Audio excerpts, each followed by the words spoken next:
On today's episode, we're going to do our normal Nintendo news bite as well as take a look at a possible concept for the Switch 2. Before we jump into this, make sure to hit that like button, hit that subscribe button, and ring that bell. First up, Dragon Quest III dev said game had to be 4 times as interesting as Dragon Quest 1. So this is from My Nintendo News, and it says, Schmuppalations has been hard at work uncovering lots of retro video game developer content that had originally been lost to time, especially interviews. They are also translated Japanese content into English so English readers can understand what is being said. Nintendo has a lot of interviews from many decades ago that they like to check out, but their work isn't exclusive to Nintendo. Even third-party companies get some attention from them. For example, they have resurfaced a 1988 Beep magazine interview from the developers of Dragon Quest III, which was originally published just one day before the game was going to release. The interview features designer Yuji Horii, director Koichi Nakamura, and composer Koichi Sugiyama. During the interview, Horii explained how the series had changed across the 3 games, saying that Dragon Quest II had to be twice as interesting as Dragon Quest I, otherwise people wouldn't say it was fun. In fact, they'd say it was boring if it was just the same. And in that sense, Dragon Quest III had to be 4 times as interesting as Dragon Quest I. Well, super interesting. Dragon Quest III is a game that I have yet to jump into. Nintendo was kind enough to send me a copy, and I do plan on playing it here very soon. Who knows? Maybe I'll even fire it up tonight. But it's so interesting looking back on these older interviews. This is from 1988, so long ago. And just hearing that the way they based how good a game is if it was, 2 times better than the first game and, essentially 4 times better than the third game being 4 times better than the first game. It's just such an interesting outlook. And I feel like possibly maybe that's not how games are looked at any longer. It's more like, what do we do just to iterate on the last version? Does that always mean it's going to be X amount times better? I don't think that's really the case, but I love the mentality going into it nonetheless, and think it is pretty cool that we're getting to see some of these older interviews come to light again. Does that always? Well, taking a look at some more My Nintendo news, Japan, Animal Crossing New Horizon has become the best-selling physical game ever. The delight of Animal Crossing New Horizons has broken new records in the land of the rising sun with over 8 million physical units sold. This means it has become the best-selling physical release of all time, beating the previous record holder, Pokemon Red and Green, which released on the Game Boy in 1996 in Japan. Pokemon Red and Green achieved a total sales of 7.93 million units sold. So interesting to see that the Switch is so healthy that certain games are even beating records that were set back in the 90s. And no better game to do it than Animal Crossing. And I love seeing that it is such a popular title and that so many people hold this game near and dear to their hearts because it means we're going to see more of this series, which that really excites me. And congrats to Nintendo for beating this record that was once set by Pokemon. It's an amazing feat for sure. Taking a look now at My Nintendo News, Acquire almost called Brothership Mario and Luigi Wonder. But Nintendo got there first, and the little subheading here from My Nintendo Live says Wondership, which is just fantastic. So from the article here, it says, just recently it was revealed that developer Acquire worked with Nintendo to brainstorm over 100 options for the title of its new RPG that would go on to be called Mario and Luigi Brothership. Now, in a fresh interview with Nintendo Dream, thanks Nintendo Everything, producers Akira Atoni states that one of the potential titles in consideration was actually Mario and Luigi Wonder, but the team was forced to abandon this idea when Super Mario Bros. Wonder released on the 20th of October, 2023. It says, this is a quote, "Actually, I wanted to add Wonder to the name at first, Mario and Luigi Wonder. But while we were making it, Super Mario Bros. Wonder came out first, so we couldn't use that He laughed. So Nintendo and Acquire came up with a lot of ideas, and in the end, one of the candidates from Acquire was Brothership. The word ship means, of course, a ship. This refers to the brothers' base, the ship island. It's also used as a word to mean friendship, like friendship. And then the quote continues here. So if it's about the bond between brothers, then it's brothership. But it has a double meaning. And I thought, this is it. It really fit perfectly. And although the title usually changes when it's released in North America or Europe, this time it's the same title. And continuing on with the article here, it says what's particularly interesting is that we may be missing some crucial context from the above quote. From the above quote is the loose implication that the development team had no knowledge of Super Mario Bros. Wonder until its release. We personally have a difficult time believing this since longtime Mario veteran Takahashi Tezuka served as a producer on Super Mario Bros. Wonder and senior supervisor for Mario and Luigi Brothership, so there had to be some communication between the development teams throughout 2023. Regardless, it's quite funny that the teams managed to cross wires like this. Honestly, we're not super keen on Mario and Luigi Wonder as a title, so we're glad that Nintendo and Acquire eventually settled on Brothership. And Brothership is a great name, and it is a fantastic title. It's worth just mentioning again the amount of time that I've spent with it, which is in some cases more than other games. I've had a good time with it. Like, it is a very enjoyable title. It does feel a little bit like baby's first RPG. Nintendo again was kind enough to send me a copy.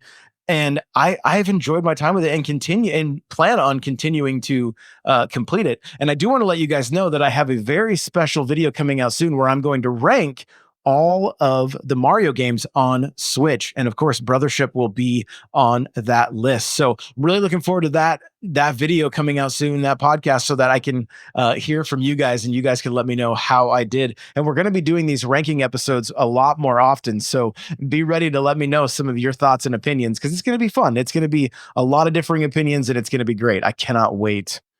Well, just a quick reminder here. I saw this on multiple news outlets, but the new Mario Kart and Animal Crossing Lego sets come out next month. Well, next month is in 2 days. So these launch on January 1st. So it says earlier this year, Lego announced it was extending its Nintendo range with the addition of new Mario Kart line and more Animal Crossing sets. Nintendo's Japanese website has now issued a reminder that 3 new Animal Crossing sets and 6 new Mario Kart sets will be launching on the 1st of January. The 6 Mario Kart sets include a Yoshi bike, standard kart, Donkey Kong and DK Jumbo set, Baby Mario vs. Baby Luigi, Toad's Garage, Baby Peach, and Grand Prix set.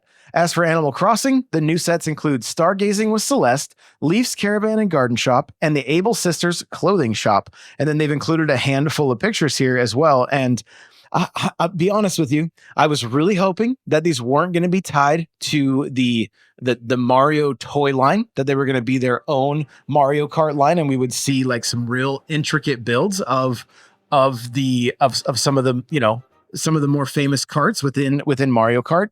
These do look like fun, and I imagine some kids are going to have a great time with it. But selfishly, I was really hoping that we were going to see Mario Kart sets that could really be displayed, something similar to like Bowser and the Piranha Plant and the question mark block and the NES. I really wanted to see something, and fingers crossed, there's still a possibility that we might see something like that down the road.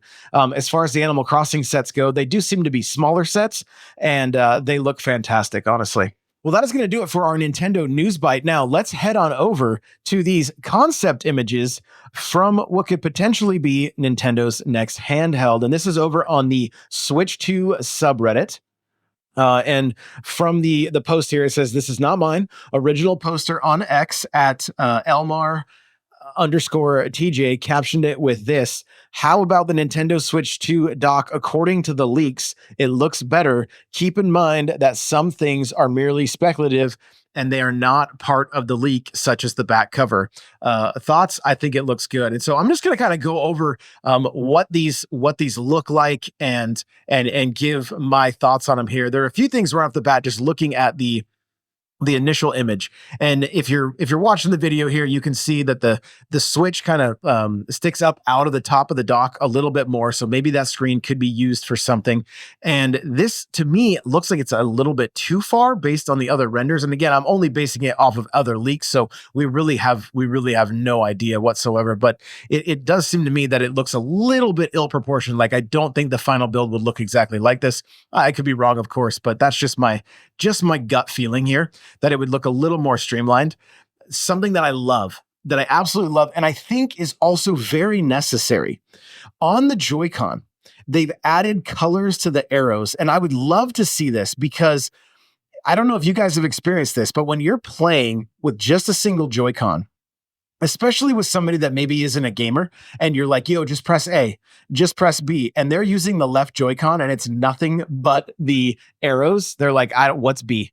What's A? What are you saying to me right now? Right? They don't even know. But if I could say, yo, press blue, press red, press green, press yellow, that makes it that much better. I know it's a little thing, but just as far as kind of a quality of life thing, I think it would be huge. Not to mention, I love the Super Famicom and the way it looks compared to the Super Nintendo. Not that I dislike the Super Nintendo by any means, but I loved that design that had those essentially rainbow colored buttons for the main 4 buttons. And they also did that on the new 3DS XL, and I love that little touch, just where the buttons all had just a little bit of color to them. You know, they were still a black button, but each of the letters was represented by a different color, and I love that, and I hope that is the case. It's also something that would differentiate this Switch from the older Switch, which I think is good.